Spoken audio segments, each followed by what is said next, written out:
An open letter from the Office of the Vice President to PNP Chief Romel Marbel. Romel, nung lumabas ang issue ng pagbabawas ng aking security personnel, nagbigay agad ako ng pahayag na hindi ito makakaapekto sa aking trabaho bilang ikalawang Pangulo ng Pilipinas. Hangad ko sana na matapos na ang usaping ito dahil hindi hamak na napakarami pang mga suliranin ang ating bansa na higit na mahalaga kaysa sa aking proteksyon. Subalit tila nakatatlong interview ka na patungkol sa akin. Sa isang banda, naiintindihan kita sapagkat natural lang sa mga nagsisinungaling ang magkaroon ng sari-saring kwento at dahilan.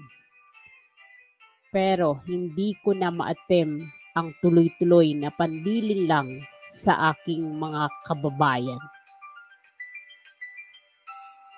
Uulitin ko, wala akong problema sa pagbawi sa mga PNP personnel bilang security team ng Office of the Vice President. Kaya kong magtrabaho na walang security. Ngunit may problema ako sa mga kasinungalingang ipinahayag sa taong bayan. Lalo na kung ang kasinungalingang ito ay mula mismo sa pinakamataas na opisyal ng kapulisan. Iisa-isahin ko. Number 1. Ang Vice President Protection Division na isinasailalim sa PSG ayon sa utos ng NAPOLCOM ay sadyang ginawa para hindi pakialaman ng mga tulad mo ang security ko at ng mga susunod na vice-presidente ng bansa. Malinaw ito sa dokumento ng NAPOLCOM at PNP. He said local police also augment Duterte's security every time she visits provinces. Kaya nga may BPPD para walang hablutan at hindi maabala ang trabaho ng lokal na pulis. Number 3. We requested the Office of the Vice President for possible pull-out of our 75 personnel because we really need our personnel on the ground in the National Capital Region and they agreed. Walang request na nangyari. Sinabihan lamang ng PSG ang OBP na kukunin nila ang mga personnel. Hindi na kami nakapagtalo dahil ikaw naman ang batas, di ba? Kasunod nito ay lumabas ang relief orders sa utos mo. Ito ay base na rin sa dokumento ng mga PNP. We don't see any threat against the Vice President, so we need to reduce the people. If they want more, then we will add. If they request. Hindi ba't mayroong malisyosong pagpapalabas ng video footage noong ako'y nasa NAIA? Kuha sa isang lugar kung saan pawang mga empleyado lamang ng paliparan at piling mga tao ang maaring nandoon. Hindi na baling ako. Ngunit nakuha at naisapubliko rin sa naturang video ang aking asawa at mga menor de edad na anak na naging isang malaking banta sa kanilang seguridad. Bukod pa rito, kamakailan lang ay nagtungo rin ang operatiba ng PNP sa lugar kung saan ako nakatira upang mag-casing. Pilit pang inaalam kung saan mismo ang bahay na inuupahan ko. Bahay kung saan nakatira ang aking mga anak.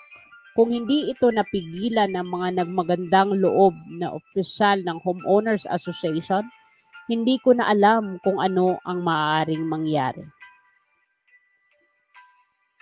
Ano ba ang ibig sabihin ng threat sa iyo? Banta ba ay maaari lamang magmula sa external elements?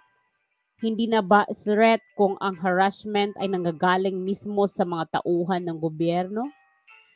Isa pa, sinasabi mong walang threat pero pwedeng mag-request ng dagdag na personnel. Ano ba talaga? Kung talagang wala kang nakikitang banta laban sa akin, bakit nagtira ka pa ng 45 na tauhan ng PNP na ikaw naman ang pumili? Tandaan mo, pagdating sa seguridad ng aking pamilya, ako ang magsasabi kung sino ang karapat-dapat, hindi ikaw. Batas ka lang, hindi ka Diyos. The relief was for police visibility.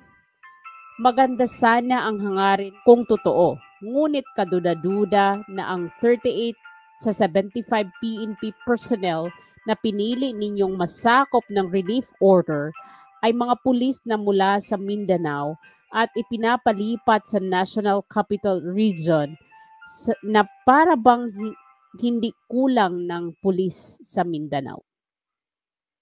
Simula naging mayor ako ng 2010, nandyan na ang isyu ng kakulangan ng pulis. Hindi mo mahahabol ang police to population ratio mo sa pagkuha ng security ko. Ang kailangan ng PNP, isang chief na makabago mag-isip at gagamit ng makabagong teknolohiya, drones, innovation at iba pa upang mabigyan ng solusyon ang issue ng peace and order.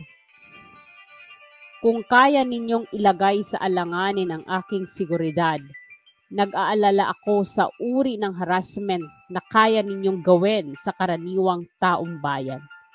Tulad na lang ng intimidation sa mga ordinaryong mamamayan para sa service ng warrant of arrest para sa Pastor Kibuloy sa Davao City, kamakailan. Ang relief ng mga PNP personnel ay dumating pagkatapos ko mag-resign sa DepEd. Pagkatapos ko ihambing ang SONA sa isang catastrophic event at pagkatapos lumabas ng cocaine video. Let us spare our people from all the lies.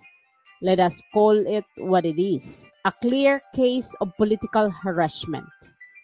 Ito ay malinaw lalo na't isang saklaw ng relief order ay ang tauhan ng PNP. Mayroong trust and confidence ko.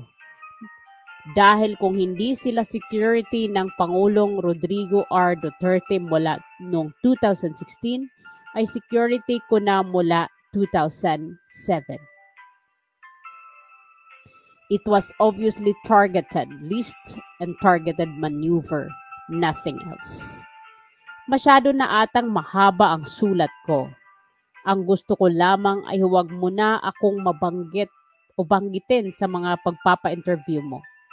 Unahin na natin ang pagtulong sa mga nabaha, ang pakakiramay sa mga namatayan, ang mga nakakamatay na sakit, at nagdarasal ng dagdag pa na mga araw, pagtutok sa kahirapan at gutom, at maraming ibang problema ng lipunan.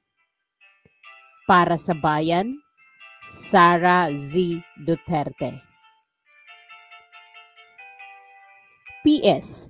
Asahan mo ang sulat sa pagbabalik ng 45 na pulis na pinili mong manatili sa akin dahil hanggang ngayon talamak pa rin ang droga at krimen at nananatili ang takot ng mga Pilipino sa mga daan. Sana naman makatulong ito sa trabaho mo. At laging tandaan, para hindi magkabuhol-buhol ang kwento mo, laging magsabi ng totoo.